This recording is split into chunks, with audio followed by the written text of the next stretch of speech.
যোদ্ধা যারা আছেন একরকম ধাওয়া পাল্টা ধাওয়ার যে বিষয়টি একেবারেই কিন্তু সামনাসামনি মুখোমুখি এমনটা কিন্তু আসলে আমরা দেখতে পাচ্ছি। তো অর্থাৎ নিশ্চয়ই গ্রেনেডের শব্দ আপনারা শুনতে পাচ্ছেন এবং গ্রেনেড নিক্ষেপের মধ্য দিয়ে তাদেরকে আসলে ছত্রভঙ্গ করে দেওয়ার যে চেষ্টা রিফাত ভাই যে চেষ্টা সেটি আমরা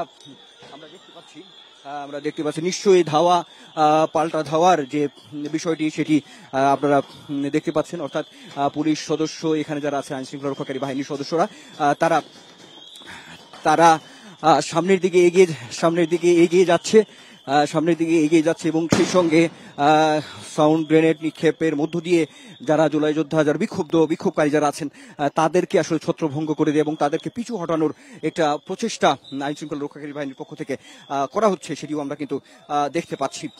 অর্থাৎ এই যে জাতীয় সংসদ ভবনের যে সামনের যে মানিক এভিনিউ সংসদ সদস্যদের যে ভবন, সেই ভবনের সামনের যে রাস্তাটিতে এখন কিন্তু একেবারেই উত্তেজনাপূর্ণ একটি অবস্থা বিরাজ করছে। ধাওয়া পাল্টা ধাওয়ার ঘটনা ঘটছে, একটা রণক্ষেত্র অবস্থা আসলে তৈরি হয়েছে। সেটি নিশ্চয়ই দর্শক আপনারা দেখতে পাচ্ছেন।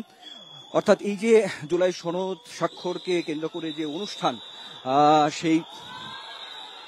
সেই অনুষ্ঠানটি আসলে একেবারেই এখন যে পরিস্থিতি সেটি আসলে কতটুকু শেষ পর্যন্ত অনুষ্ঠানটি হবে সেটি আসলে একটু প্রশ্নই থেকে যাচ্ছে।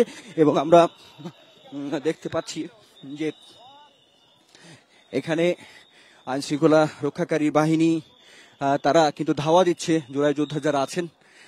নিশ্চয়ই এখন যে অবস্থা আসলে এই মানিক এভিনিউ সংসদ সদস্য ভবনের সামনের যে এই রাস্তাটি, সেই রাস্তায় একরকম রণক্ষেত্র এবং আমরা পুলিশ আইন শৃঙ্খলা রক্ষাকারী বাহিনীর বিপুল সদস্য সেই সঙ্গে জুলাই যোদ্ধা যারা আছেন ধাওয়া পাল্টা ধাওয়ার ঘটনা এখনো অব্যাহত আছে, সেটি আমরা দেখতে পাচ্ছি। টায়ার জ্বালিয়ে পাশের যে তাঁবু ছিল রাস্তার পারে সেখানে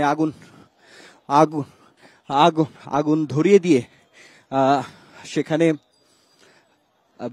বিক্ষুব্ধরা আগুন ধরিয়ে দিয়ে বিক্ষোভ প্রদর্শন করেছেন, সেটিও আমরা দেখতে পাচ্ছি। সাউন্ড গ্রেনেড টিয়ার শেল নিক্ষেপের মধ্য দিয়ে মূলত যারা এখানে বিক্ষোভকারী আছেন তাদেরকে সরিয়ে দেওয়ার চেষ্টা করছেন আইন শৃঙ্খলা রক্ষাকারী বাহিনীর সদস্যরা। এটাও আমরা দেখতে পাচ্ছি। RICL TMX, যুগের পর যুগ স্থাপনা থাকে মজবুত।